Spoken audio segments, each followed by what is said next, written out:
cɛkɔrɔba ni musokɔrɔbaw an ka bi dunkibaru bɛn kuma na a bi daminɛ ni fɛn min ye o de ye ka bili ntɛnɛn tɛmɛnen n'u bɛna desanburu kalo tile 17 ma jamanadenw u ka forobasigi k'u sigi ni faso a labɛn ni ŋaniya ye n'o ye labɛn cogo kura ye a kuntigiya tun bɛ an ka jamana don latɛmɛ fanga ɲɛmɔgɔ n'o ye Asimi Goyita ye. Sɛbɛn o sɛbɛn bɛ an bolo kɔrɔ yan bɛɛ y'i ta fɔ nin ko la, dɔw ko ko a kuntun ye fɛn min ye hakili jagabɔ ka kɛ fɛɛrɛ ni dabali minnu ni olu bɛ se ka jamana in bɔ a coronen don a gungɛnen don gɛlɛya minnu na o min ye don latɛmɛ fanga ɲɛmɔgɔ ye a yɛrɛ ye dantigɛli kɛ k'i dama kasi ka welewelema da kɛ ka ɲɛsin maa minnu tun bɛ kɛnɛ kan. A ko nin bɛna kɛ kɛnɛ ye aw bolo aw ka hakilina jagabɔw kɛ ka na ni dalu jɔnjɔnw ye, dalu jɔnjɔn minnu bɛ se ka dilanli kɛ ka na ni fɛɛrɛ ye Mali bɛ se k'a yɛrɛ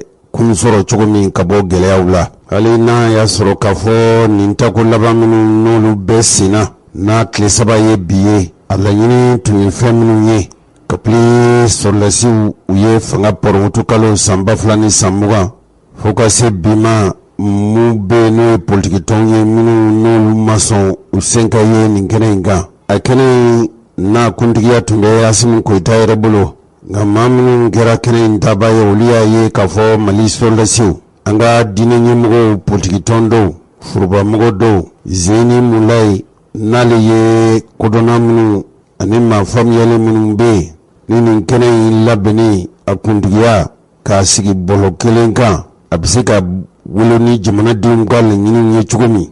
Zeni Mulayi de tun ye o kodɔnna ninnu ni maa faamuyali ninnu ka kuntigi ye. Olu cɛsiri ɲɛfɔli minnu kɛra ka fɔ a yera ka fɔ mɔgɔ 68 bɛɛ ko ko olu bɛna u ka hakilinataw fɔ. Nin bɛɛ lajɛlen ye dalu ye, dalu minnu b'a jira ka fɔ nin kɛnɛ in jamanaden hakɛ minnu n'olu y'a kanu ka fɔ u bɛn'u fɛlaw fɔ kuntigiya minnu n'olu kan ka ta jamana in yɛrɛ o bɛ se k'a yɛrɛ sɔrɔ cogo min.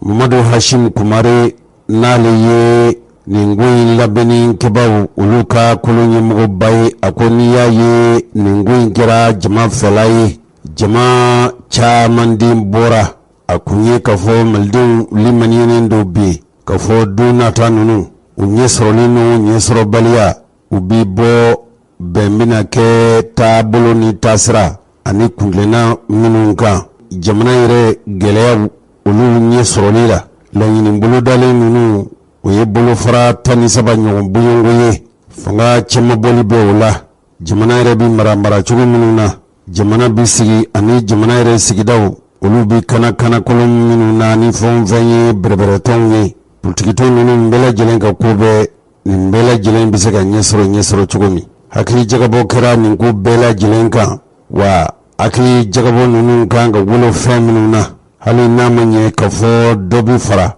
don latɛmɛ wala furancɛ fanga dɔ bɛ fara a waati kan ka kuntala janya dɔɔni o kɛra kalo 3 ye o kɛra kalo 6 ye o kɛra san 3 ye o hali ni dama don kuma na nin kuma ninnu bɛ fori yɔrɔ o yɔrɔ bɛɛ na kɛ a ko dɔw kan hali n'a y'a sɔrɔ politikitɔnw dɔw bɛ olu ma sɔn ka y'a kɛnɛ kan mɔgɔw bɛ hali n'olu ma taa u ka tɔn tɔgɔ la i b'a sɔrɔ u tɛmɛna sira wɛrɛ fɛ u ka sigidaw ani maraduguw la maa yɛrɛ bɛ se k'a fɔ mɔgɔ caman yera kɛnɛ kan ni bɛn kɛra minnu kan yala baara bɛna kɛ n'o ye wa an tɛ Asimi Goyita yɛrɛ lamɛn ale min ye nin lasigi ŋaniya taba ye n'a kɛra ni jamanadenw ka laɲini ye a don fɔlɔ a ye dantigɛlen minnu kɛ n'o kɛra kunasinigo an t'a lamɛn tuguni jango an bɛ se ka faamuyali sɔrɔ cogo min.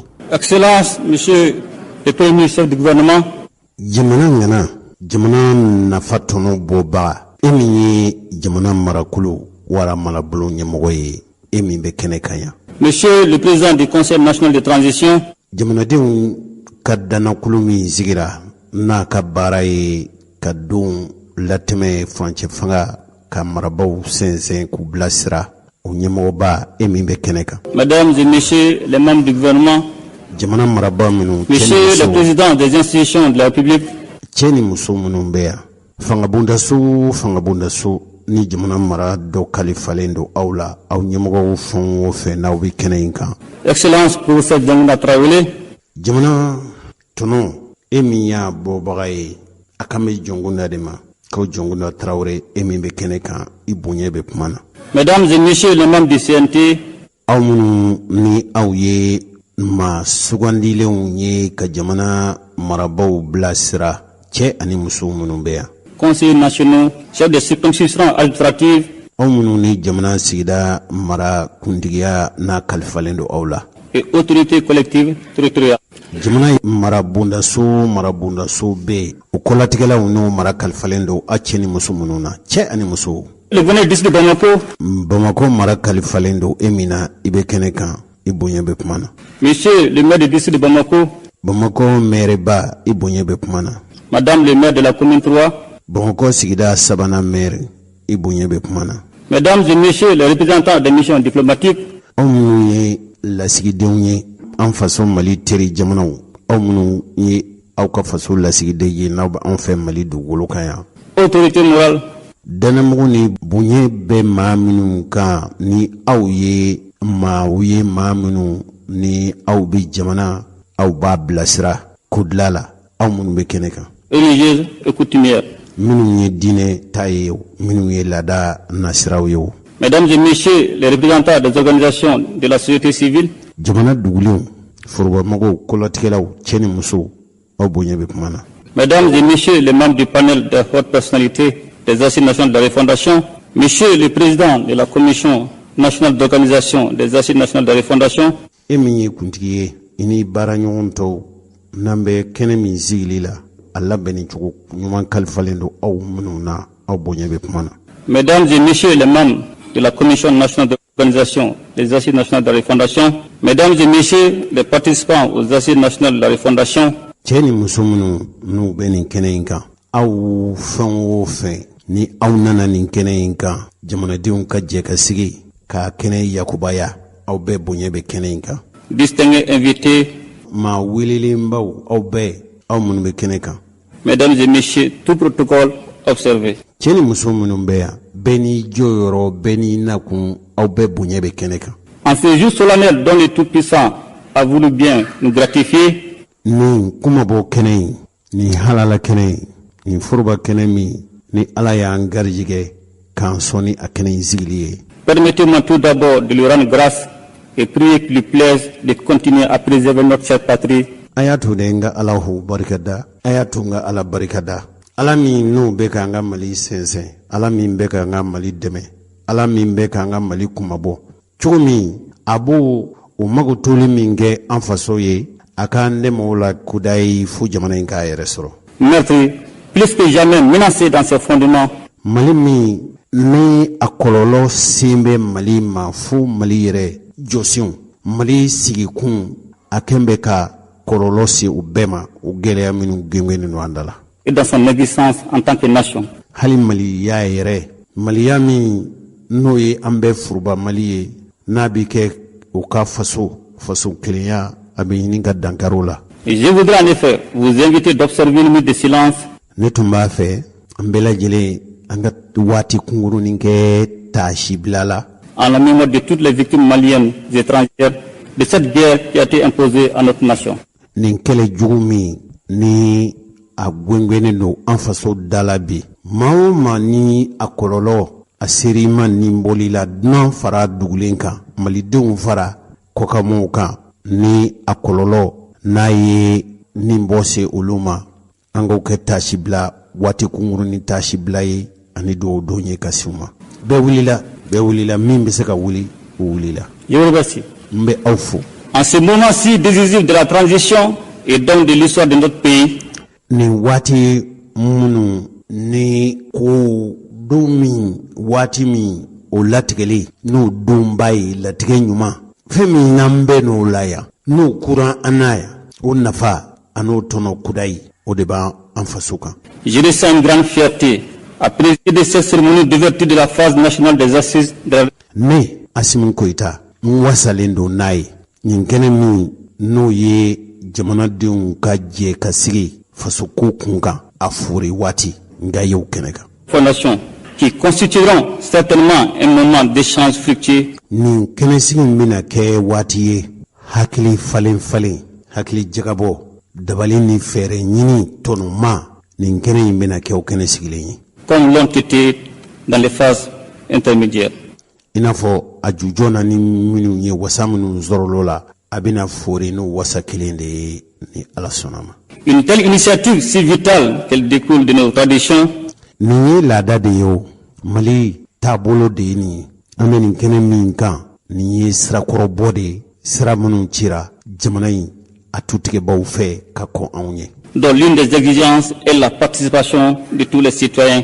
Na lanyini doye munye maoma ye faso dinye kui faso kobiye ni ye ika kenedi ikanka innindu ikangi junioro infi ningereina À l'orientation et à la prise de décision importante qui engage la vie de la communauté voire du pays. Kundlinan hakilino dabalinu faso inkanka sramununta na binake jamanai bosrai Tout entier. faso be C'est également anifana le lieu d'adresser mes sincères remerciements aux membres du panel ni kene mi ne kanka barika dali ani foli cike jamana maamunu kodona munu swandi kubla ni baraina ainsi qu'à ceux de la Commission nationale d'organisation hali nin kene ni tabla jujon fokase bima alla ben cogo nyuma ina fo kene ni bila ben cogo nyuma munu na omo fana ka foli buye ka barika dabuye avec respectivement à leur tête les ministres Zeni Moulay oloye Zeni Moulay ou Hashim Koumari. ani Asim Kumare.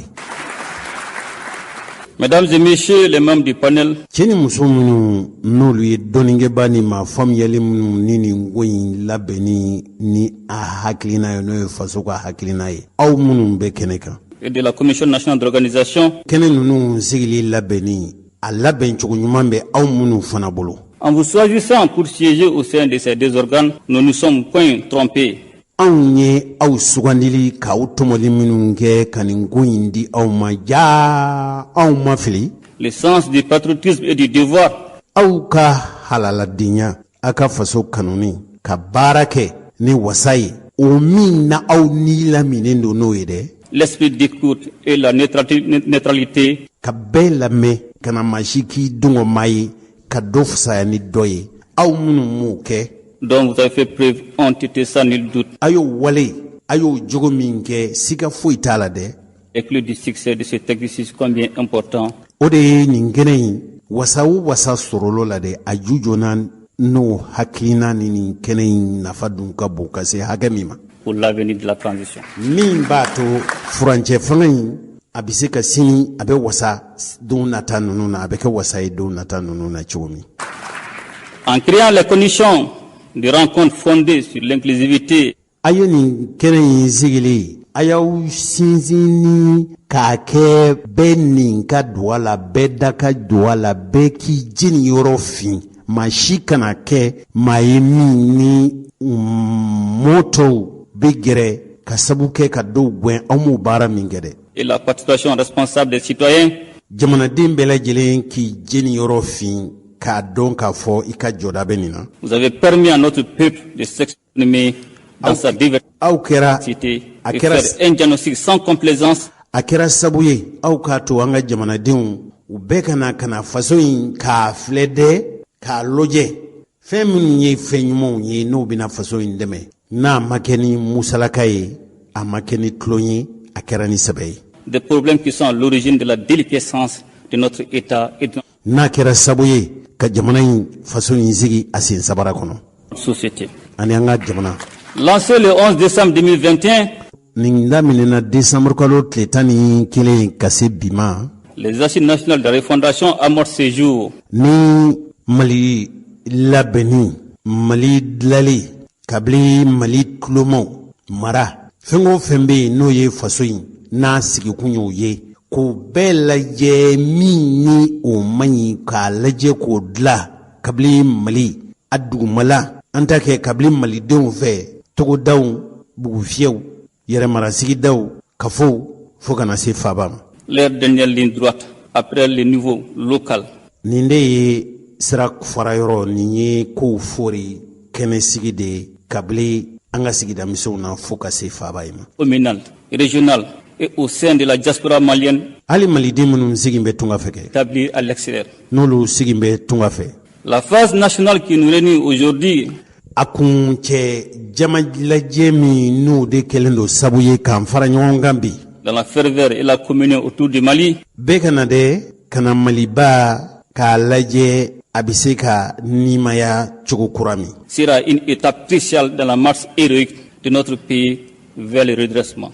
Mali latilenni nin ye o sabu n'o kɛnɛ de ye faso ka wuli k'i dɔ ni yɛrɛwoloya ye ka Mali segin Mali yɛrɛ bonya bi cogo min ka Mali segin o ma. En réussissant à capitaliser l'enthousiasme des phases préliminaires, aw kɛra sabu ye kabini nin kɛnɛ in a sigili daminɛni malidenw k'u yɛrɛ dɔn k'a fɔ nin y'u ka ko ye u ka wuli i n'a fɔ cɛ kelen ni hakili ye n'o ye faso hakili ye aw sera ka u nimaya min to malidenw dusukun na fo ka se bi masa kɛ. Et en fédérant les énergies positives et patriotiques, seko dongo jamanaden ɲumanya hakilina o hakilina bɛ ka nin bɛɛ fara ɲɔgɔn kan fo ka nin ko in labɛn ka se bi ma kɛ.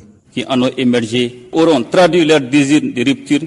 Malidenw kɔni limaniyalen don k'a fɔ kɔrɔlen kɛcogo jugu kɛwale jugu dabali jugu fɛɛrɛ jugu minnu n'o ye jamana in coron k'o bɔ jɔ pewu ka Mali jɔ ni hakilina kuraw ye. Avec les mauvaises pratiques du passé. Wale jugu minnu n'o tun bɛ kɛ kɔrɔlen. Et l'ambition d'un nouveau départ pour le Mali. Ka ŋaniya ta k'i dusukun lami ka Mali dila dakun kura la Mali ɲuman an bɛ se k'o wuli k'a jɔ cogo min. À la veille du lancement de ces assises, je me suis adressé à la nation. Nin baara nin kabila jujɔn ne tun ye dantigɛli kɛ faso jamakulu ye. Pour délivrer un message d'espoir tout en ka cikan di maliden minnu sigin bɛ jamana kɔ kan. soulignant que celle-ci nous offrait une occasion exceptionnelle pour nous interroger. K'a fɔ anw bɛɛ lajɛlen ye nin kɛnɛ ni waati in de ye sabu ye an bɛɛ k'an yɛrɛ ɲininka jɔnka la an bɛɛ k'an yɛrɛ ɲininka ni hɔrɔnya ye ni fasodenya ye ni halayala jamana halaladenya miiriw ye. Sur le type de citoyen que nous voulons être. Yala an kelen-kelenna b'a fɛ ka kɛ fasoden sugu jumɛn ye cɛkɔrɔba ni musokɔrɔbaw wa hakilina min ye yala an bɛ to ni boso basa in na wa wala an bɛ kɛ jamana kumabɔdenw ye wala an bɛ kɛ jamana halaladenw ye yala an b'a fɛ ka kɛ jamana yɛrɛwolodenw de ye wa Asimi n'o tɛ i t'i ka cidenw bila k'a fɔ ni i ma fɔ ten. Les valeurs sociétales endogènes que nous voulons bâtir. Donko ni seko minnu n'o ye anw faso Mali an dɔnna ni donko ni seko ani fɛɛrɛ ni dabali minnu n'o dɔnna n'an ye ŋanaya ni hɔrɔnya minnu n'an dɔnna n'olu ye n'olu tun ye an ka jamana tabiyaw ye an ka segin o ma. Le type de leader dont nous avons besoin. Yala ɲɛmaa sugu jumɛnw kumabɔnden sugu jumɛnw faso halaladen sugu jumɛnw an b'a fɛ ka kɛ o ye n'an haju bɛ olu la dɛ. Pour construire le Mali nouveau. Ka Mali kura dilan. Mesdames et messieurs. Cɛ ni muso minnu n'aw bɛ kɛnɛ in kan. Il n'est nullement besoin d'insister sur l'importance pour notre pays. Kɛkun wɛrɛ t'a la nafa t'a la k'a fɔ ne bɛna n sinsin nin n'a ɲɔgɔnna nafa ni tɔnɔ minnu b'a la an faso ye. De tenir les assises nationales de la refondation. Malidenw ka jɛ ka kuma ka sigi Mali kura wala Mali ɲuman an bɛ Mali min fɛ an bɛɛ bɛ hami ni Mali min ye an bɛɛ bɛ sogo n'o Mali min ye yala an b'o ɲɛ sɔrɔ cogo di. En vérité, tiɲɛ yɛrɛ il est une option. Les assises nationales de la refondation étaient un impératif pour le Mali. Nin ye kɛkun ni kɛ waati de ye an faso Mali ye nin kɛnɛsigi ni forobasigi. Eu égard à son état de déliquescence avancé. K'a sabu kɛ Mali yɛrɛ a burujalen ka se hakɛ min ma Mali sigi bɛ a sen sabara kɔnɔ ka se hakɛ min ma jamana in yɛrɛ tiɲɛna ka se hakɛ min ma dɛ. Néanmoins, cette situation ne saurait être une fatalité. Nin tɛ se ka kɛ anw dakan ye koyi nin tɛ galomajira ye fiyewu an tɛ se ka to nin cogoya in na an tɛ se ka to nin lebo in kɔnɔ. Résultat tout simplement d'une inaction politique prolongée et à la. Nin sabu ye fɛn min ye Mali bɛ lahala min na sisan bɛɛ i bolo jigin de an ye ko bɛɛ dabila ka Mali in to nin cogo in na tan o de y'an se nin ma. Il est fort heureusement possible avec la dynamique actuelle de. Hakilina minnu bɛ yen nimaya kura min donna Malidenw na dɛ nin ko in tɛ se ka to nin cogo in na fo ka yɛlɛma don a la ka taa an ka laɲiniw sira fɛ.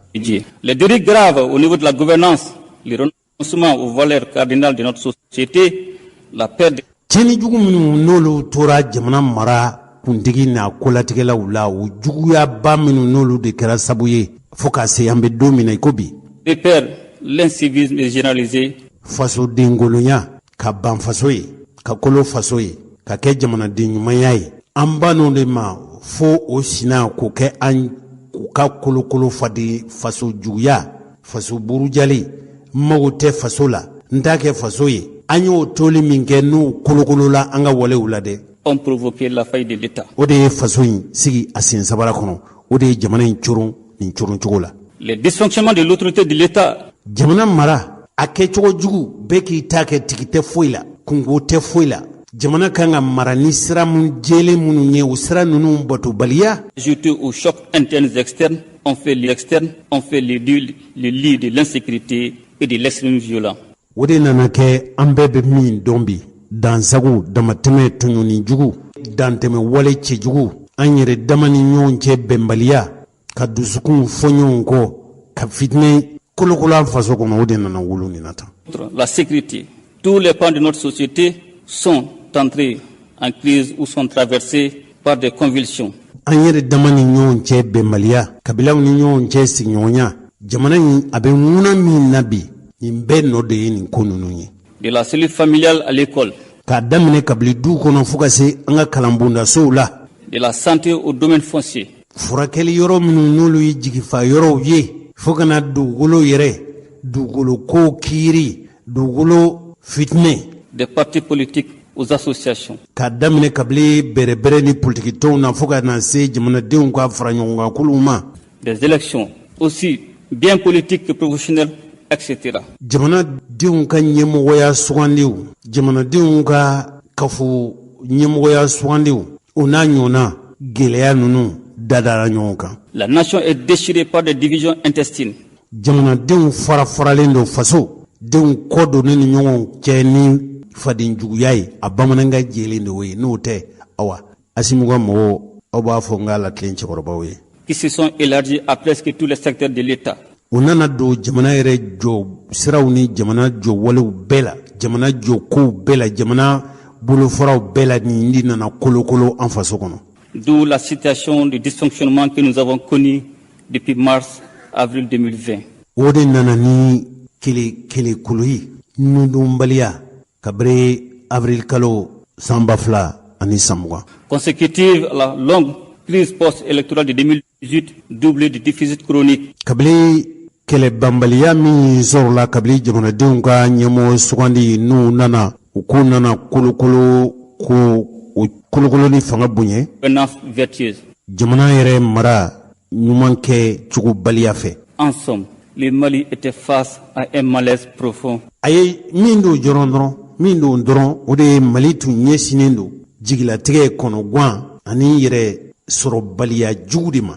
Qui s'est manifesté par un rejet systématique. N'o nana wolo jamanadenw ka murutili ka ban pewu. Système de prédation mis en place. Ko minnu n'o kɛra ko labɛnbaw ye malidenw nana ban o la pewu. Mesdames et messieurs, cɛ ni muso, il était temps. waati tun sera.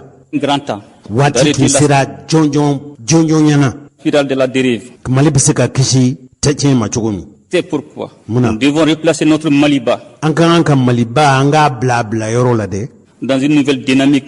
Ni hakilina kura ni kuntilenna kura ni ŋaniya kura ye ka sin faso ma. Plus soucieuse de nos valeurs et vertus. An danbew an jogow an wale minnu n'olu ye wale ɲumanw ye ka faso ɲɛsin wale ninnu ma. C'est à cette entreprise de refondation qui a valeur de salubrité publique. Nin kɔni ye lasaniyali kura de ye faso ye ka faso saniya ka faso bɛrɛ ka faso labɛn cogo min bi sinsin n'an ka danbew ye. Que vous êtes conviés. Aw welelen do o de la o kɛnɛ in de filɛ. Pour poser les fondements solides. Ka se ka dili kura do. Et les modèles de gouvernance endogène.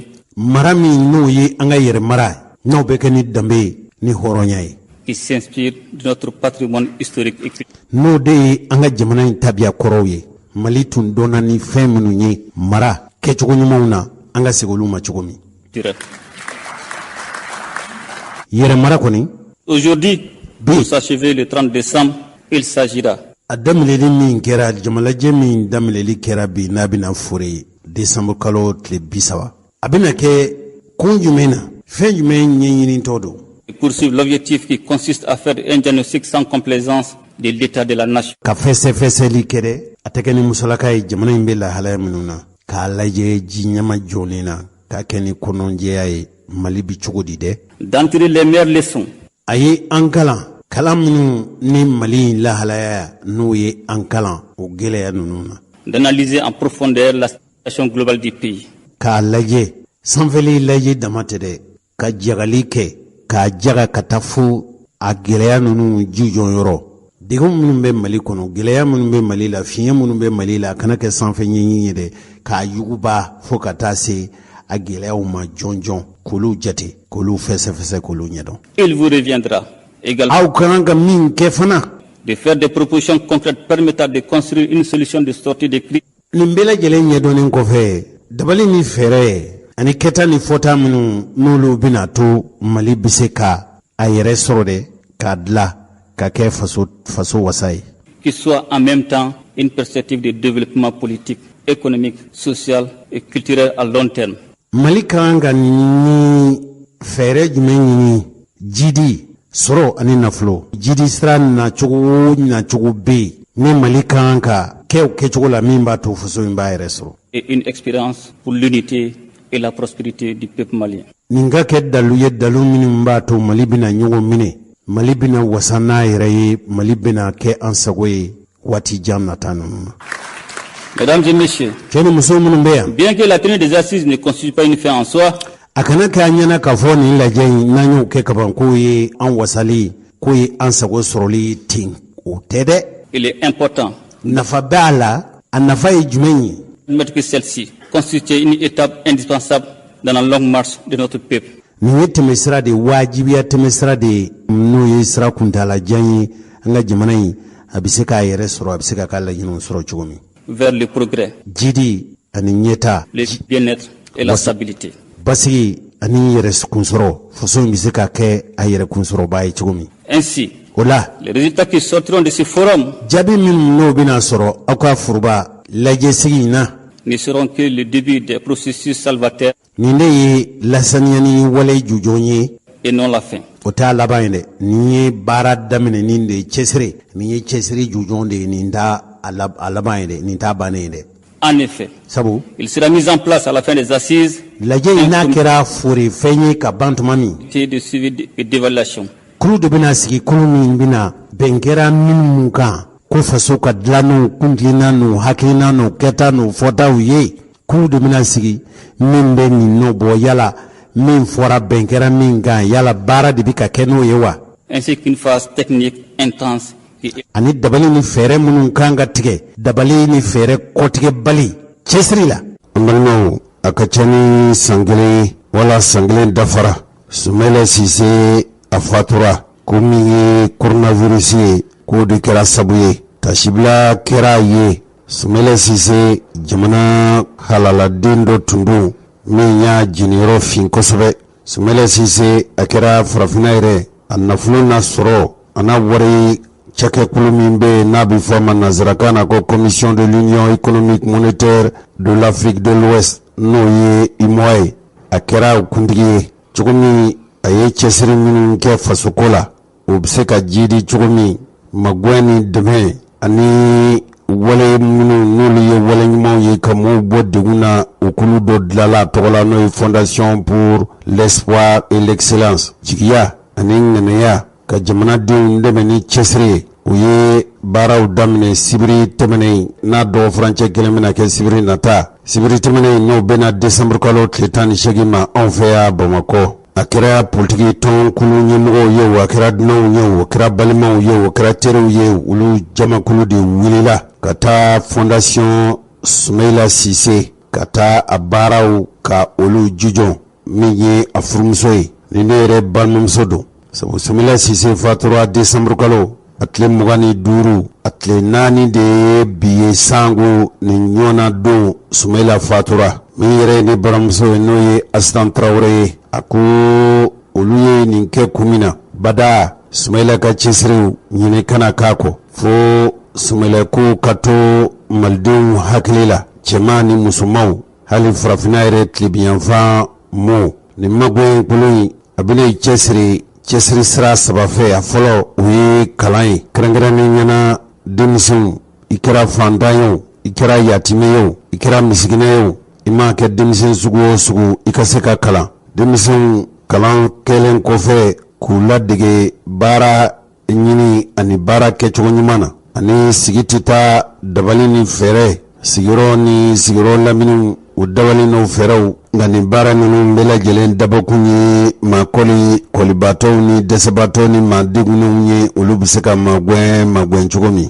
an balimaw cɛkɔrɔba ni musokɔrɔbaw Sumaila Sise ala ka hinɛ a la bi ale tun ye fanga ŋwara daba ye Ibrahim Bokar Keita tun bɛ fanga na waati min ala ka hinɛ Sumaila Sise la laban a sunyana maa dɔw fɛ kabini marisi kalo 2020 a bɛ fɔ maa minnu ma tubabuw fɛ ko jihadistew a tor'u bolo minɛ la f'a ye kalo 6 o kalo 6 de kɔfɛ sa o sɔrɔla k'a bila kɛnɛ min n'a sigira n'a a ɲɛmɔgɔya tun bɛ ne balimamuso bolo baara minnu kan ka boloda Sumaila ye cɛsiri min kɛ malidenw ni duniya mɔɔw ye o bɛ se ka to senna bada ni koda ye cogo min politigitɔn ɲɛmɔgɔw caman tun bɛ kɛnɛ kan hali assemblée ɲɛmɔgɔ kɔrɔ n'o ye Alinu Jalo ye ale fana tun bɛ kɛnɛ kan u ye donbolo kɛ denmisɛnw ye lɔkɔliden minnu n'o ye lɔkɔliden cɛsirilenw ye Sisemuso Astan Traoré a ko décembre kalo tile 25 san 2020 décembre kalo tile 25 san 2021 a san kelen tun dafara Sumaila Sise fatuli u ka san kelen sɔrɔ Sumaila fatuli san kelen ɲɛnamayali baaraw caman tun bolo daraw fɛ u ye denmisɛn dɔw ka ordinateur n'o de ye diɲɛ laban jate kibaru ja kuma o ta fɛrɛ min bɛ u ye o d'u ma denmisɛnw olu ka lekɔli saraw ji bonto a da sera nin bɛɛ lajɛlen ma nka nin yɛrɛ tɛmɛnen kɔfɛ gafe dɔ bɔra gafe in ka bonyamasegin kɛ ka se Sumaila Sise ma u y'a tɔgɔlakulu min sigi ne kɔni tun bɛ yen nka gafe in bɔlen a kɛnɛ sigira an ka jamana marabulon bi n'o ye Choguel Kokala Mayiga ye ale tun bɛ kɛnɛ kan ne yɛrɛ balimamuso tun bɛ yen kuma minnu fɔra a kɛnɛ kan ne balimamuso Astan Traoré a ko don min Sumaila fatura a yɔrɔ a n'a waati ale tun ma limaniya hali bi n'a fatuli ale tun dalen t'a la k'a fɔ nin Sumaila talen ye nin Sumaila fatulen. C'est vrai, je l'avais vu sur son lit de mort. Je suis restée, on a lu le Coran pour lui, je suis restée avec les garçons. Hali n'a y'a sɔrɔ k'a fɔ a tun dalen don a fatulen dilan kan ale bɛ ale ni denmisɛnninw n'o ye Sumaila denw ye u tun jɔn bɛ u ye waati kɛ o la. Quand je suis rentrée à la maison, je me dis non, c'est peut-être un rêve et que. Tuma min na ne taamana ka don so kɔnɔ n taalen so nin ko in kɛra ne bolo i n'a fɔ sugu ne kɔni tun y'a kɛ a dɔ la i b'a sɔrɔ ne bɛ ka sugu de. Il va revenir parce que Sumaila était sorti dans tellement de choses que. Ne tun hakili tora gwengwelen nin ko in kan ne kɔngo tuma dɔ la sugu don Sumaila na segin ka na so sabu ne cɛ a ye gɛlɛya caman tɛmɛ a sera k'a yɛrɛ bɔ ko gwɛlɛn caman na. Je me suis dit qu'il était devenu invincible et que bon, c'était un mauvais rêve et que demain j'allais raconter. Tu sais que j'avais rêvé que Sumaila s'en allait. Je n'y croyais pas trop. C'est vrai, je l'avais vu sur son lit de mort. Ne tun dante a ka fatula hali n'a y'a sɔrɔ tiɲɛ don kɛ a tun dalen don a ka saya dilan kan. Je suis restée, on a lu le Coran pour lui, je suis restée avec. Mais quand je suis rentrée à la maison, je me dis non, c'est peut-être un rêve. Tuma min na ne seginna so ne ko ko tuma dɔ la a se ka kɛ ne bɛ sugu de la koyi. Il va revenir parce que Sumaila était sorti dans tellement de choses que. A dɔ la a bɛ segin ka na so sabu Sumaila a ye gɛlɛyaw ni kɔlɔlɔ caman tɛmɛ a y'o caman sago. Je me suis dit qu'il était devenu invincible. Ne kɔni tun y'a kɛ k'a fɔ Sumaila a ka gɛlɛn k'a fɔ ko ka s'a la. Que bon, c'était un mauvais rêve et que demain j'allais raconter. Nin ye sogo jugu de ye n'a kɛra banfɛn ye ne bɛna a sogow lakali. C'est que j'avais rêvé que Sumaila s'en allait, mais malheureusement ce n'était pas un mauvais rêve. Nga a nana wajibiya ne kan nga sɔn k'a fɔ min kɛra latigɛ do a kɛra kaban. Vraiment Tali, c'est dur, c'était dur. Foyi tun ma kɛ fo Allah nin tun ye Ala ka ko kɛlen de ye. On a pris beaucoup de temps pour accepter, enfin pas pour accepter parce que C'est Dieu qui décide, on ne peut pas. Ani frontière janke yani angason sombaliya tɛ koyi sabu an bɛɛ dan b'a la k'a fɔ ala de bɛ kow latigɛ ni min don sera ala kɛ ala ni min don sera ala fɛ o bi kɛ. Tirer avec Dieu, si Dieu, tout ce que Dieu fait est bon. Donc c'est un mauvais, enfin pas un mauvais souvenir, mais c'est un jour spécial. Latigɛ bɛ bɔ ala de yɔrɔ ni ala ye min latigɛ o de bɛ kɛ se wɛrɛ tɛ jɔn ye. Donc c'est avec beaucoup d'émotion que je suis venue à la cérémonie accompagnée de mes enfants, je veux dire les jeunes qui sont toujours avec moi. Et au siratigɛ de la an bɛ sigili kɛnɛ min kan a kinikini a taasi a n'a miiri fanga ka bon kosɛbɛ ne ni den ninnu nana nin kɛnɛ in kan. C'est Dieu qui décide, on ne peut pas tirer avec Dieu si Dieu, tout ce que Dieu fait est bon. An nana limaniya sabu jɔn i tɛ sumasumali kɛ ni ala cɛ ni ala ye fɛn o fɛn kɛ o de ka ɲi. Donc c'est un mauvais, enfin pas un mauvais souvenir, mais c'est un jour spécial. Sumele ka fatulen a kɛra ne bolo latigɛ gwɛlɛn de ye. Donc c'est avec beaucoup d'émotion que je suis venue à la cérémonie accompagnée de mes enfants, je veux dire les jeunes qui sont toujours avec moi. Den minnu tulen don ne bolo ni n'olu ka ye nin kɛnɛ in kan a kinikini ani a miiri na taasi fanga de bonyana kosɛbɛ nin kɛnɛ in kan an bolo. Et la famille et puis les collaborateurs. Du bɛɛ lajɛlen kabila bɛɛ lajɛlen hali jɛɲɔgɔn. Les collaborateurs de Soumaïla. N'o ye Soumaïla baaraɲɔgɔnw n'u tun ye Soumaïla baaraɲɔgɔnw ye. Je tiens à remercier Monsieur le Premier ministre. Kɛrɛnkɛrɛnnen ɲɛna n b'a fɛ ka waleɲuman dɔn ni bonyamasegin ani foli lase jamana marabolo ɲɛmɔgɔ ma bi. Je dirais Choguel s'il veut bien, s'il accepte bien. Choguel Kokala Maïga na jɛna n'a ye. Pour sa disponibilité et son attention. Ka da ka ɲɛdimi fura a n'a ka kɔdimi fura ka da o sababu kan. Parce qu'il a toujours été là et là. Sabu waati bɛɛ lajɛlen na Choguel Kokala Maïga tora anw fɛ. Première personne, quand il a été nommé Premier ministre, j'étais à Dakar. A kɛra mɔgɔ fɔlɔ ye tuma min na ne bɛ Dakar ale de ye n wele. Et j'ai été la première personne à qui il a dit que le président a porté son choix sur lui. A y'a fɔ n ye k'a fɔ Asimi danaya da kan ne sɔrɔla mɔgɔ fɔlɔw la a ye min fɔ ne ye. J'en ai été très honoré. A kɛra ne bolo wasa ni nisɔndiyaba ye. Donc c'est une occasion pour moi ici de le remercier. Nin kɛnɛ in fana ye dalu ye ne bolo kɛnɛ ye ne bolo ne fana k'a fo ka barika da ka wale ɲuman dɔn. Et de lui dire merci d'être là, il a toujours été là pour nous. K'a fo ka barika da a yeli min kɛra nin kɛnɛ in kan wa bada kudayi ale tun b'a nɔfɛ a tora an kɔrɔ. Merci, merci beaucoup. Choguel i ni ce i ni sɛbɛkɔrɔ ce i ni jigituguya. Je voudrais saluer. Nin kɛnɛ in kan ne tun b'a fɛ ka foli ci kɛ. Moi-même pour avoir eu l'idée de faire cette compilation.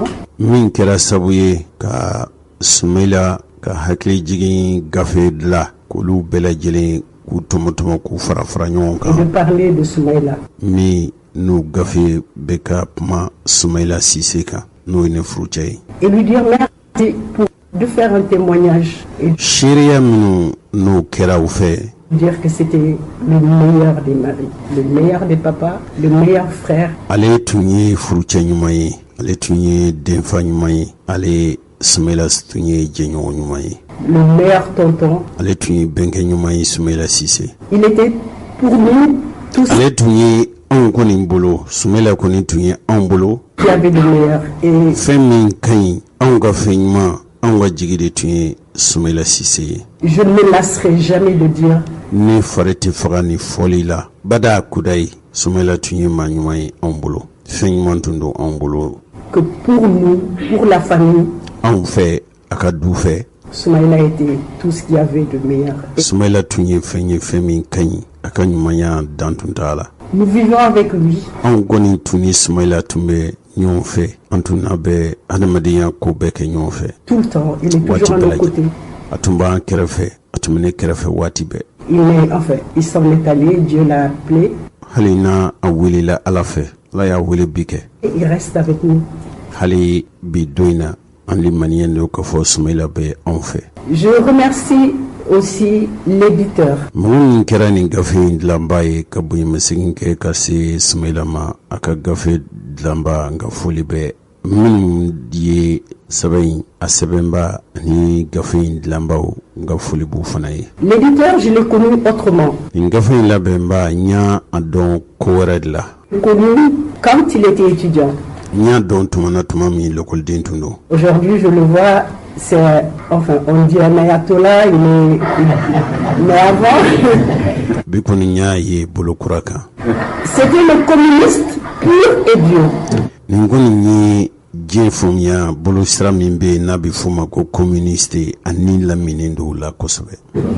Et je peux vous raconter une anecdote, c'est que... N bɛ se ka kɔrɔlen ko dɔw ko masala fɔ aw ye. Une fois, ils étaient avec des autres communistes. Don dɔ la ani a hakili kelenɲɔgɔn dɔw tun bɛ ɲɔgɔn fɛ. Pendant le journal télévisé d'une chaîne française. O y'a sɔrɔ u bɛ ka jafilɛ bondaso dɔ lajɛ min ye Fransikaw ka jafilɛ bondaso dɔ ye. On les a vus, ils sont venus, ils ont perturbé le journal. Ils ont été obligés d'arrêter le journal. A don a wajibira anw fɛ yɛrɛ an tun bɛ lajɛli min lase lajɛla an k'o dabila. Pour vous dire, aujourd'hui, il est ayatollah si vous voulez, mais il a été un communiste pur et dur.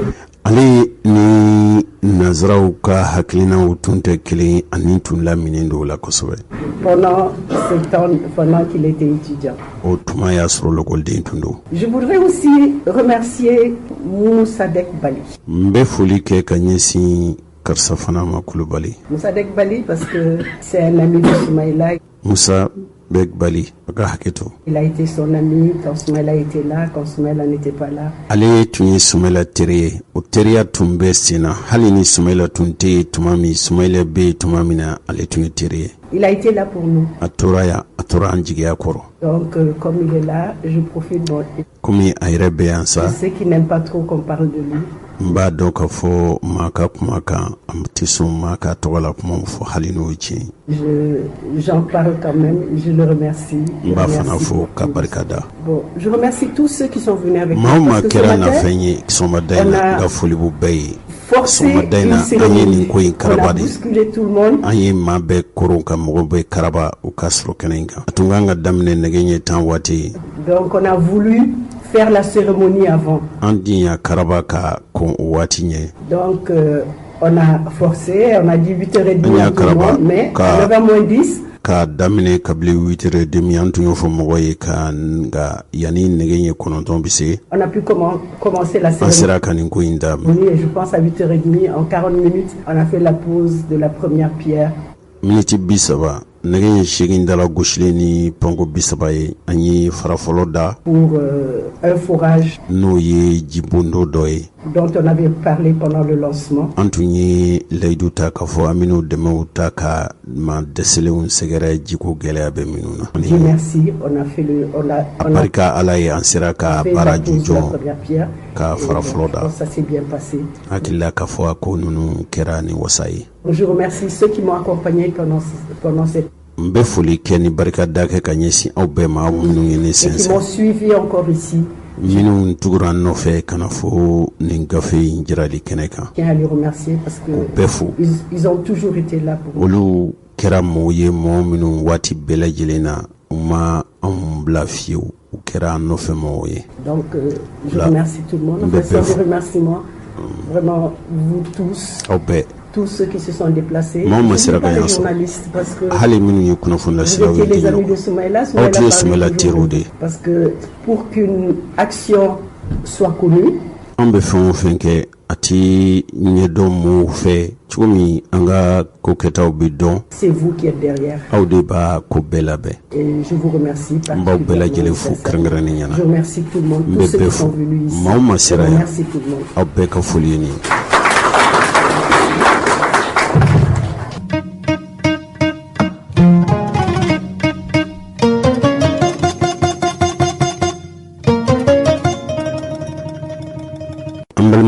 Sisimuso Astan Traoré tilalen kuma na komi ani jamana marabulon ɲɛmɔgɔ bi n'o ye Choguel Kokala Mayiga ye ale fana tun bɛ kɛnɛ kan a fana ye dantigɛli kɛ. Mesdames et messieurs, cɛ ni muso les amis, minnu ye Soumaila teri ye balimaw a jɛɲɔgɔn Soumaila Cissé minnu bɛ kɛnɛ kan et ceux aussi qui ne sont pas présents. hali Soumaila kanuba minnu ma kɛnɛ in sɔrɔ n kan b'aw bɛɛ ma aw bɛɛ bonya bɛ kuma na.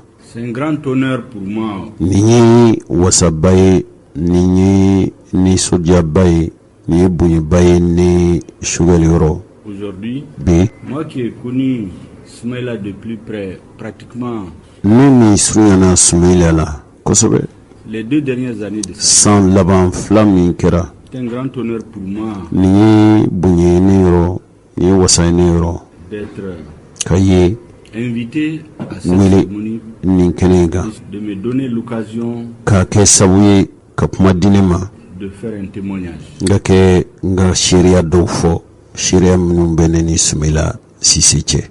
Je le fais en toute sincérité. wallahi n b'a fɔ ni kɔnɔjɛya de ye Je le fais n b'a kɛ comme une obligation, sabu ne ma wajibi de don i n'a fɔ wajibi un devoir de vérité tiɲɛ kuma waati n'a kɛnɛ sigira fɔli ye wajibi de et Allez. l'expression, c'est-à-dire l'expression ŋaniya ye d'une reconnaissance waleɲuman d'un dɔn don petit frère à son grand frère, dɔgɔnin ka se kɔrɔ ma avec qui ils ont noué des relations de très profonde confiance jɛ min tun bɛ ne ni Soumaila Cissé cɛ danaya jɛ tun don les dernières années de sa vie. a ka balo san laban ninnu a si san laban ninnu kɔnɔ Vous savez, la vie des hommes, hadamadenw ka hadamadenya plusieurs facettes. yɛlɛmabolow ka ca Il y a bien sûr la vie privée, la vie i ka gundo i ka sokɔnɔna maaya tɛmɛcogo personnelle. i ka baara sira mɔgɔya tɛmɛcogo Je n'ai pas connu grand-chose sur Soumaila. ma fɛn b'a dɔn Soumaila kan ten Ses amis d'enfance, a teriw ses amis d'école, ses amis ani politiques, a kalanɲɔgɔn sa ɲumanw famille, ka du ils connaissent mieux. olu b'o dɔn ka sogo ne kan Il y a sa vie professionnelle. nka a ka baara mɔgɔya sira Je connais aussi n y'o dɔn fana partie qui a mɔgɔ justifié ɲinama don le fait que je me suis rapproché de lui, n gɛrɛ ni min kɛra a la de ma vie. n ka hadamadenya sira fɛ Et en fait, sa vie en tant qu'homme politique. nka a ka politiki mɔgɔya Vous savez, Soumaila, a b'a dɔn Soumaila je l'ai vu à distance n y'a ye furancɛ jan fɛ dans mon fɔlɔ parcours politique.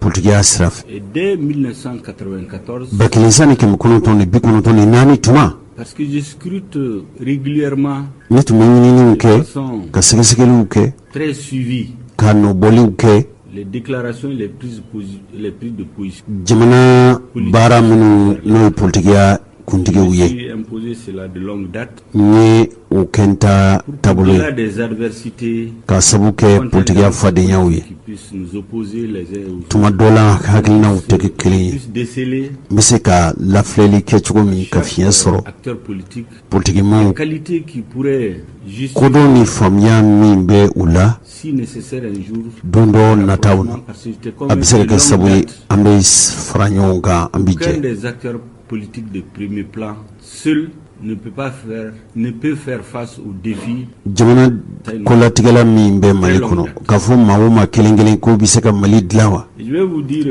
n bɛna une kuma dɔ phrase de fɔ ye Soumaila qui a retenu mon attention. depuis Soumaila ka ko dɔ tora hakili la ceux qui suivent l'actualité politique, c'était des années minnu bɛ extrêmement politiki lajɛ difficiles pour moi, a tun ka gɛlɛn ne bolo mon courant politique, même pour ma famille, hali n ka du où j'ai été obligé d'envoyer ma famille au village et vivre 2-3 ans seul. ne tun ye a gɛlɛyara n bolo fo n ye n ka denbaya bila ka taa an ka togoda la san 2 fo san 3 ɲɔgɔn Pour des raisons sur lesquelles je ne souhaite pas revenir parce n t'a fɛ que ka takun nin fɔ n t'a fɛ ka sigi o en kuma nɔ 1994, lorsqu'il y a eu la dévaluation, tuma min na sifa wari jasira il y a eu des troubles dans pratiquement farafin des jamana listes de troubles sifa graves bɛ dun yɔrɔ o yɔrɔ a dans la gɛlɛya fanga quasi-totalité bonyana des kosɛbɛ pays sifa bɛ dun jamana minnu kɔnɔ francophones qui avaient le CFA. Et le Mali, min ye mali ye comme par un heureux hasard de circonstances, i n'a fɔ ko a kɛra galomajira ye a été le pays où les choses se sont passées avec le moins de heurts. mali kɔni ta kɛra Il y a un a ma journaliste gɛlɛya qui ka l'a tɔw ta bɔ interrogé, le journaliste étranger,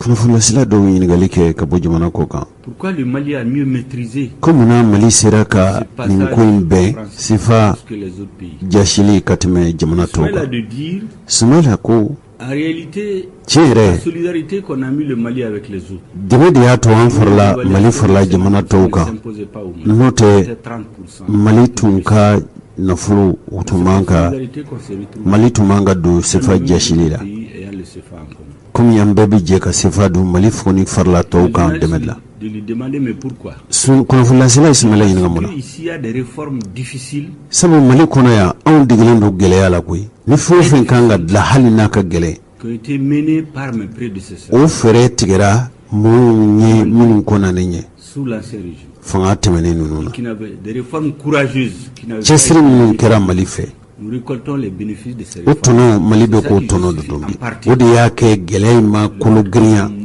Mali ma sifa jashili mi kera Quand j'ai lu cette interview, ni nin kalan wati mi tout ce que disaient et écrivaient les différents hommes politiques, je me suis dit ça c'est un homme qui a le courage de ses opinions. ni mogo mi hakilina mi bala ata dogo fiu anin la minendo na limanendo ni femi abode la walea Et qui est honnête. mogo ladrido Et c'est un homme qui se met au-dessus des contingences politiques.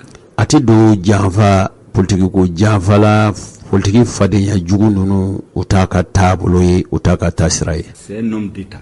ni ye jama faso jama nyima nyumande Le lendemain, il y a une pluie d'injures contre Soumaïla dans la presse. o dugu seje neni dajuguya neni nunu ubeyi i dafa Soumaïla la ka sebekoro buruja Il y en a qui ont même écrit qu'on doit le sortir de là où il est.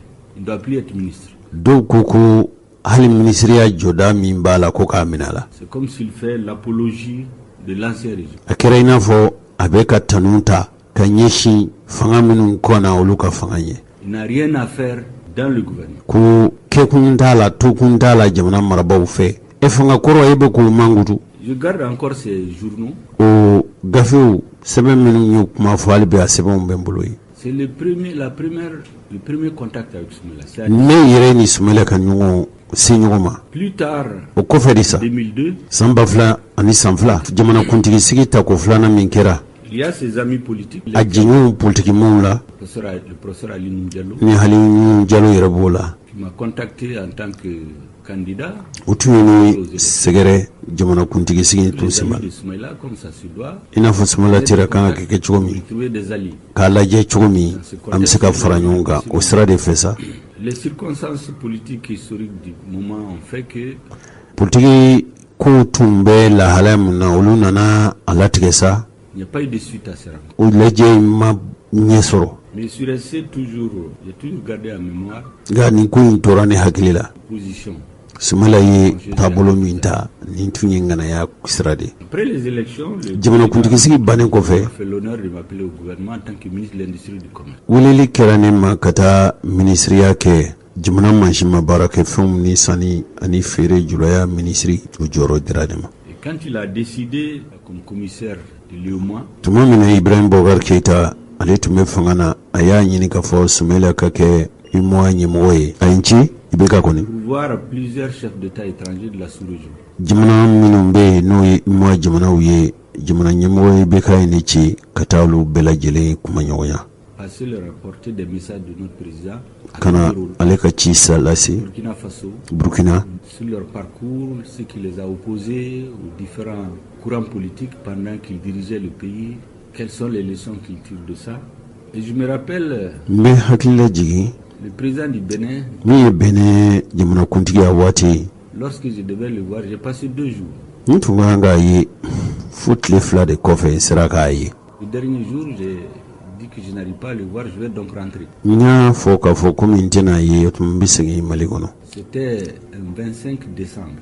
o kɛra desanburu kalo tile 25 dɔ J'ai fait ma valise.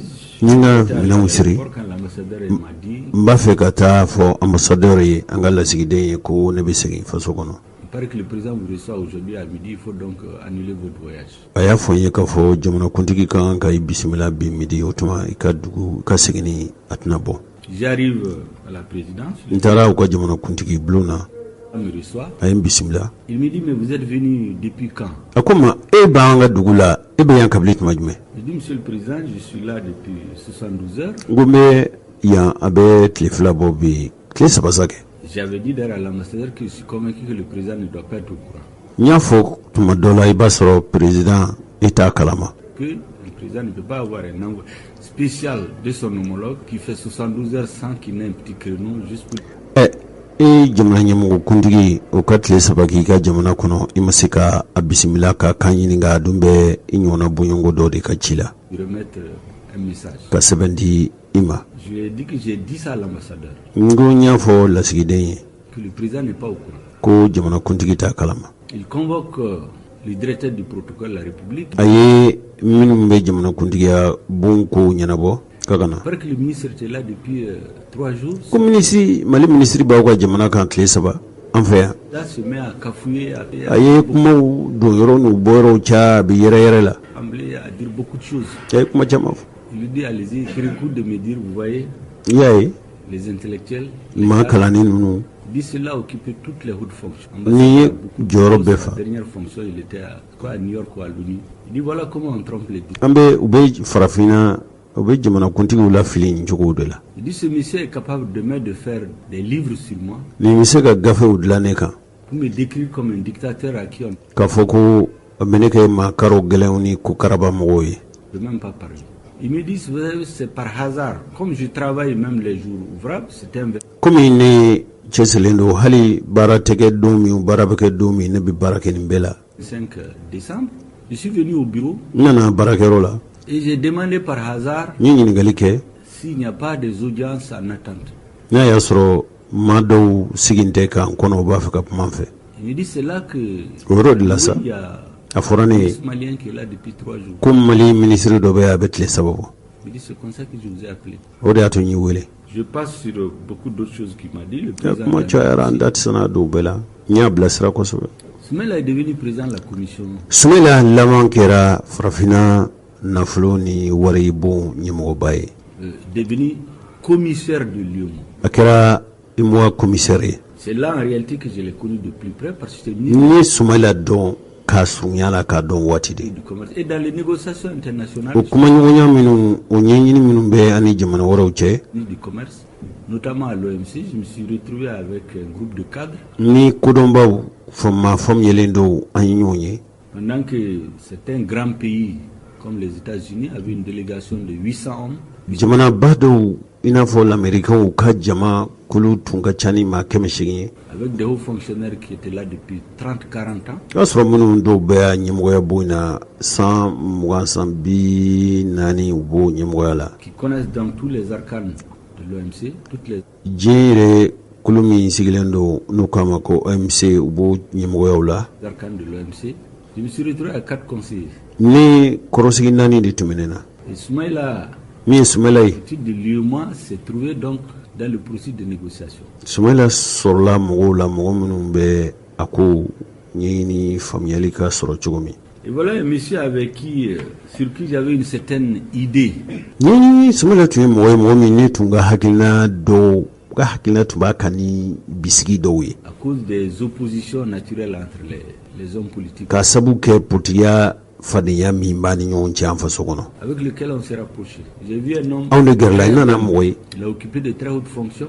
Jodabaw sɔrɔla a Mais fɛ. il s'est pratiquement auto-désigné parmi mes conseillers. Ale de sɔrɔla mɔgɔw fɛ n'a tun kɛra yɛrɛ bonyeba ye a tun t'o kɛ ne ka kɔrɔsigiw la Soumaïla laban nana sɔrɔ mɔgɔw la. Tout ce que je faisais, il était là avec nous, il nous donnait ses idées. N tun bɛ fɛn o fɛn kɛ Soumaïla tun bɛ n kɛrɛfɛ k'an bilasira k'a ka hakilinaw di ma. Il n'était pas obligé parce qu'il n'était pas dans la délégation. Ale tun wajibiyalen t'a kan dɛ sabu ale tun tɛ cidenw na o. Et surtout son humilité et sa disponibilité. O kɔni a ka kɔnɔnjɛya de y'a to a ye nin kɛ dɔrɔn. Et noté avec beaucoup de satisfaction il est très humble. Mɔgɔ ma jiginnen don a ka o jogo in ne wasara n'a ye kosɛbɛ. Il a une grande capacité d'ingénierie des problèmes qui se posent. Ko mana gɛlɛya cogo o cogo i b'a sɔrɔ fura dɔ bɛ Soumaïla Cissé bolo. A ko dɔ ma. Facilement vous trouvez une solution, quelle que soit.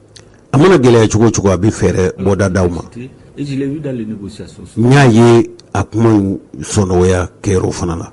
Il nous me conseiller. A tun bɛ n kɔrɔsiri n bilasiralikɛbaw dɛmɛ kosɛbɛ. Avancer des idées qui me permettaient de tenir quand j'avais en face.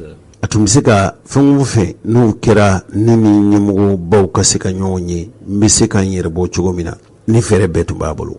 Les ministres des grandes puissances, jamanabaw ka ministrew. Ce qui est sur l'actualité, la grande bataille du coton. Hali kɔɔri kɛlɛba min kɛra. Dans les années 2003-2004. Sambafla ani san saba ani sambafla ani san nani kori mangamba minkera dunia sugula. En fait, c'est là que s'est formé mon opinion sur lui. Nyere kason Soumaïla ye ka do ka fo chedmandu usorla odi sefe. Pas sur ses qualités morales, ses qualités sociales, de quoi il est capable. Non, ce n'était pas le sujet. Ayi aka adama dinya ni aka maya ko tunte sabo antunto keneka. Mais sa capacité à trouver des réponses pertinentes à des questions qui sont posées. Ko mana geleya mana na chogo na nyefora ye ibasoro boda do babulu. Et son humilité. Aba ke fanani majigi ani sabali. Qu'il avait le commerce facile. Udila Soumaïla aka jago tunga diko sube. Les relations de confiance se sont installées entre nous. Udanaya di nana sinzi nani Soumaïla che. Quelque temps après, il est devenu président de la commission de l'UMOA. Wati kungurunu kofe akera frafina wari ni nafulu u nyemogo baye. Et quand il apprend que je suis à Ouagadougou, Na ya me ka fo ne bi Ouagadougou, il fait tout pour venir me voir à l'hôtel en tant que... abi chesiri chuko bela jelena mimbato ne na biseka nyonye. Il était président de la commission, donc c'était l'interlocuteur des chefs d'État.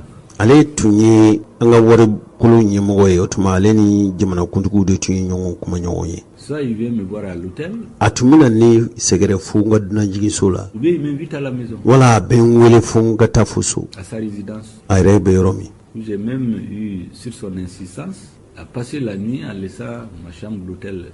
Aya wajibiya ne ka bo duna jigi sola kana shukele shi na yere ka lanyini ngwele. Comment nos relations sont construites. Mbe ka fo aw ye ne ni Soumaïla ye ɲɔgɔn don cogo ɲuman danaya min kɛra ni ɲɔgɔn cɛ a nana na cogo min. En 2018, san 2018 2012 déjà, kabili san 2012 waati j'ai vu qu'il y avait une estime réciproque entre lui et moi parce que nana ye ka fɔ danaya de b'a ni ɲɔgɔn cɛ sabu lorsque la crise politique a commencé en fadenya kɛlɛ jamana in kɔnɔ bɛnbaliya politiki sira fɛ tuma min na a kolokolo la le régime vacillait.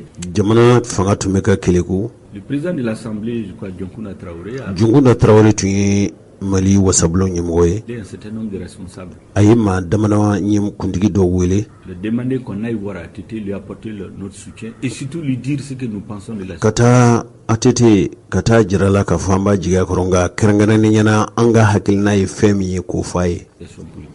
A ka politiki sira fɛ. Et c'est Soumaïla qui a insisté auprès de Dioncounda. Il dit Soumaïla de y'a wajibiya ka fɔ Dioncounda ye. Il faut le mettre dans notre délégation. Et quand je suis arrivé, ça m'a été dit que c'est à la demande de Soumaïla. Soumaïla de y'a fɔ ka fɔ wajibi ko ne ka fara kulu kan wa nalen ko min fɔra ye n'i y'a ye an ye wele bila i ma Soumaïla Cissé de ko an k'i wele. Le régime a changé. Fanga falenna. Des solutions. Et en 2013, Fɛrɛma sɔrɔ san 2013. ils se sont retrouvés 2 candidats au 10e tour. U kɛra maa fila ye ale ni Ibrahim Bokar Keita jamanakuntigi ɲinisigi la. Quand on a le 10e tour, c'est ici dans ce même hôtel que nous avions rencontré la délégation de la CEDEAO. CEDEAO mɔgɔw nali min kɛra ni dunanjigiso kelen de la n'u ye ɲɔgɔn ye. Qui est venu écouter les différents candidats. Ils ont écouté. U nana an bɛɛ lamɛn. Et chacun a exposé ses idées, qu'est-ce qu'il bɛɛ nana n'i ka hakilinataw ye. reprochait au régime, ainsi de suite. Et quand on m'a posé la question, Tuma min na ni ka ɲiningara j'ai trouvé que les Nyaye. deux, Ibrahim Bokar Keita et Soumaïla Cissé, avaient chacun développé des arguments Soumaïla Cissé ni Ibrahim Bokar Keita bɛɛ u ka dantigɛlen n'u ka ɲɛfɔli la. coupaient pratiquement mot pour mot ce que j'allais dire. A kɛra i n'a fɔ ne tun b'a fɛ ka min fɔ ja o kuma de bɛ Soumaïla da wa o kuma de bɛ Ibrahim Bokar Keita fana da. Et donc j'ai fait l'économie en disant au chef de mission de la CEDEAO que ce que Ne y'a f'u ye sa minnu cira ka na n ko tiɲɛ yɛrɛ la minnu fɔra nin cɛ fila fɛ ninnu ye ne dala kuma bɛɛ fɔ. le coupe totalement ma pensée, donc je m'abstiens d'intervenir. Tiɲɛna a tɛ kun bɔ ne ka n fɛ la fɔ tuguni. Naturellement, chacun des candidats a tiré les conclusions. Bɛɛ ye i y'a faamu cogo min i y'a faamu ten. Que ça, c'est un allié sûr. U ko ko nin ye an jɛɲɔgɔn ɲuman ye. Et lorsqu'on est allé au 2e tour, Tuma min na fanga ɲinini tako filanan kɛra dès que l'élection est finie, tuma min na sugandili banna moi-même, je n'avais pas arrêté une position définitive. ne yɛrɛ tun tɛ n ta fan dɔ fɔlɔ koyi. Parce qu'en vérité, Tiɲɛ yɛrɛ la j'avais construit des relations de confiance plus poussées avec Ibrahim Bokar Keita depuis 2000. o y'a sɔrɔ politiki jɛɲɔgɔnya na ne ni Ibrahim Bokar Keita ka hakilinaw ka kuntilennaw an tun ye ko caman kɛ ɲɔgɔn fɛ Mais j'avais toujours cette idée que Soumaïla avait une grande capacité d'ingénierie.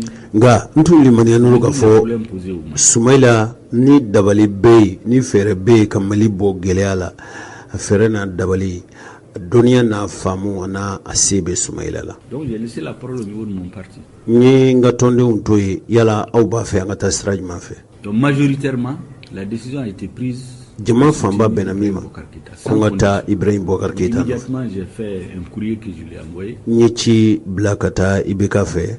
Et dès qu'il a eu le courrier, je crois que c'est le premier soutien politique. Ça a été balancé dans les médias internationaux. C'est vrai qu'au niveau de mon parti, les uns et les autres m'ont interrogé. Ça c'est en 2013. Et des candidats qui est venu te voir, qui a sollicité notre parti. Ni ma flaminu nu beku kambo fongano fe yala Johnny nana anwele ko anga deme. Il dit en vérité j'ai eu 2 envoyés d'Ibrahim Boubacar Keïta. Tiens Ibrahim Boubacar Keïta ka chidin flasiran fe. J'ai voulu faire les intermédiaires, je leur ai dit non que si je dois les soutenir, je ne passerai pas par quelqu'un. Nya fuye ka fo aw koni nakun tala sabuni ne kan ka ibika deme nde ma blanche. Je pense que Soumaïla était si sûr que j'allais être son allié. Soumaïla tun limaniane ndo ka fo ko ne bina fa ademe bawkan. Il a pris un peu de temps. J'ai été honnête au niveau de mon parti, je leur ai dit que je... Donc la décision a été prise de soutenir Ibrahim Boubacar Keïta. Et dès qu'il a eu la lettre, il a balancé et ça a fait le buzz. Donc même les partis qui étaient en discussion, fallait-il oui ou non le soutenir?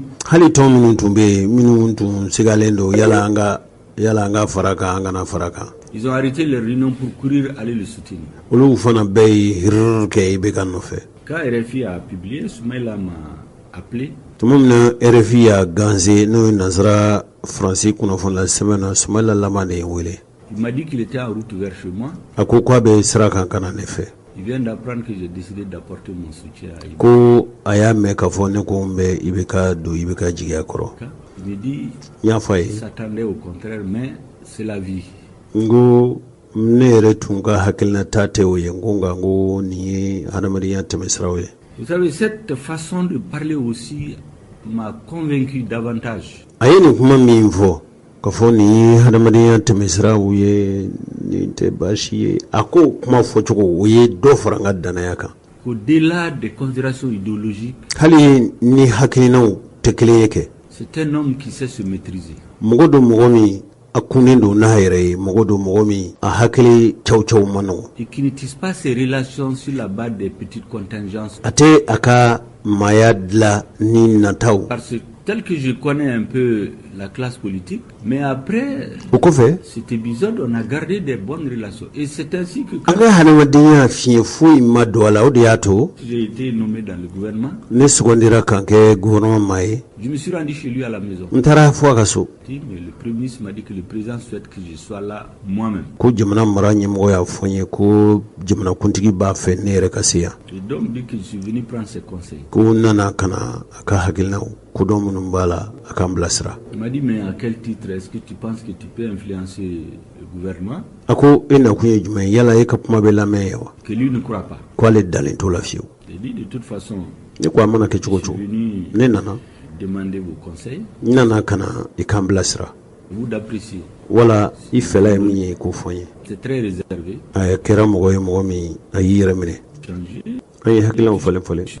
Je suis long parce que c'est un témoin que je fais. J'aurais dû l'écrire, mais je le fais pour l'histoire. Donc même les partis qui étaient en discussion, fallait-il oui ou non le soutenir? Ils ont arrêté les réunions pour courir aller le soutenir. Quand RFI a publié, Soumaïla m'a appelé. Il m'a dit qu'il était en route vers chez moi.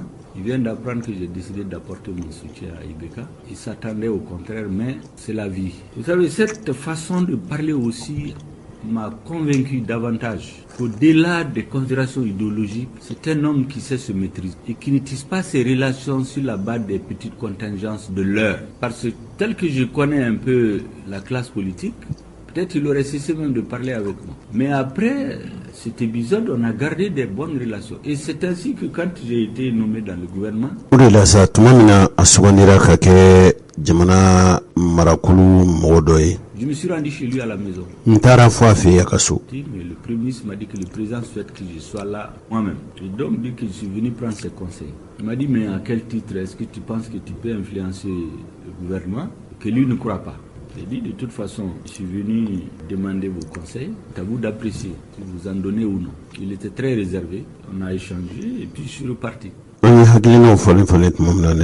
Je suis long parce que c'est un témoignage que je fais. J'aurais dû l'écrire, mais je l'ai fait pour l'histoire. On s'est donc séparés, on ne s'est plus revus. On a évité les contacts. Jusqu'à la veille des élections de 2018. 2018, Samba Flani Santani, Shegi Fonkundi Sigi Wati. À la veille des élections de 2018, il s'est trouvé que j'avais quitté le gouvernement dès 2016. Samba Flani Santani Oro. Mais je m'étais imposé un devoir de réserve. Nitungu Ndendado Fouila. En disant que je ne poserai aucun acte ni une critique contre le président qu'à la fin de son mandat. Fokase Akafanga Furi Watima. Président Ibrahim Bokar Keïta. Ibrahim Bokar Keïta Jamana Kontigi. C'est qu'en fin 2018, quand nous sommes rentrés dans la phase de pré-campagne, nous avons repris contact. À travers un ami commun, et nous avons eu des échanges. Il a souhaité que je sois avec lui dès le premier tour.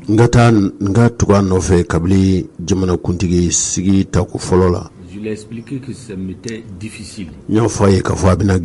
Parce que j'ai des messages à porter que je ne peux avoir l'opportunité de porter qu'en période électorale.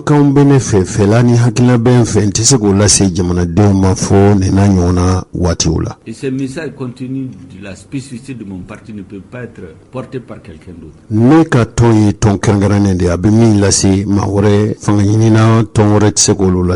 que nous gardons de bonnes relations. De considération mutuelle. C'est ainsi qu'on est arrivé au deuxième tour. Tout s'est joué. Donc au deuxième tour, vous savez très bien qu'il était pratiquement connu à tout le monde que Ibrahim Bokar Keïta allait être réélu.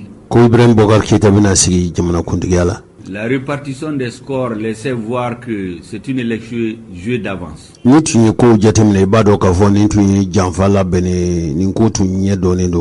Et donc tout ce que Soumaïla avait aidé, il avait parrainé certains.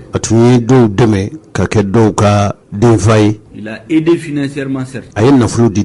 Ils l'ont fait des promesses. Dès qu'on a vu les chiffres, 41% pour le premier et lui 18%. Tout le monde lui a tourné le dos. Et moi j'ai convoqué une réunion de mon parti. Naturellement, comme dans tous les partis, la majorité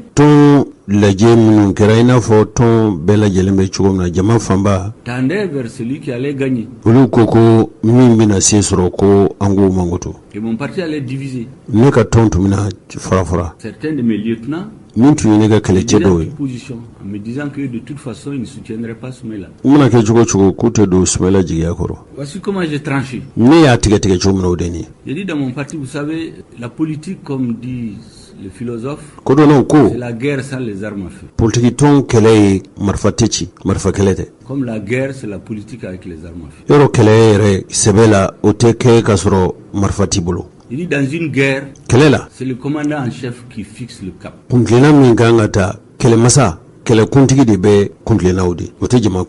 dit dans le cas d'espèce, il y a une conviction qui s'est établie de mon expérience gouvernementale, de mon analyse des hommes politiques. Je ne parle pas de tout ce qu'on dit sur Soumaïla. Ce que ses adversaires disent sur lui, sur sa façon de gérer, sa vie. Ce n'est pas ça le sujet.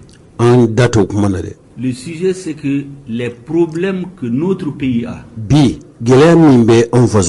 mon intime conviction, Shugel limaniyanen do. C'est que celui qui me semble être le plus apte Mɔgɔ min n'a ni limaniyanen do n'a ni jamana yɛrɛ kumabɔli ka kan. à faire l'ingénierie et trouver les solutions, c'est lui. Fɛɛrɛ min n'o kan ka tigɛ faso fɛ min b'a to Mali bɛ se ka yɔrɔ sɔrɔ o tɛ maa wɛrɛ ye o Sumayila de. Mieux que moi-même, je leur disais ce jour. A don ne ko n ko hali a fɛɛrɛ bɛ Sumayila bolo ka sɔgɔ ne yɛrɛ kan. Peut-être sur le plan politique, je peux avoir une A bɛ se ka kɛ politiki sira fɛ. façon de faire N ka hakilina ni n ka kuntilinaw. comparable à la sienne, mais sur le plan de la capacité d'ingénierie des problèmes, Jamana gɛlɛya jamana kɔnɔgɔn ka jamana sama ka bɔ nin na a se ya n'a kodɔn a n'a fanga économiques et sociaux qui sont sɔrɔ ni hadamadenya sira fɛ les plus importants, o nafa ka bon. je pense qu'il a les Ne limaniyanen do k'a fɔ min ye Sumayila ye. qualités. Au niveau de mon parti, nous N ka tɔn na n'allons pas briser notre parti pour une raison an ka tɔn kana ci qui n'en vaut pas la peine. min kun t'a la. Soumaïla Soumaïla. perdant dans cette. A tɛ gagné nin na dɛ a tɛ setigiya sɔrɔ nin sugandili la. Le président en exercice a déjà gagné. Mais moi, je ne suis pas les gens parce qu'ils doivent gagner ou perdre. Ne tɛ tugu maa kɔ ko nin bɛna se sɔrɔ wala nin tɛna se sɔrɔ ne tɛ tugu maa kɔ k'a sababu k'o ye. Je les suis à partir de mes convictions. N bɛ tugu maa kɔ ni maliyɛnlen do mɔgɔ min na de. Et je vais suivre Soumaïla. Ne kɔni Shugel ne bɛ tugu Sumayila de nɔfɛ.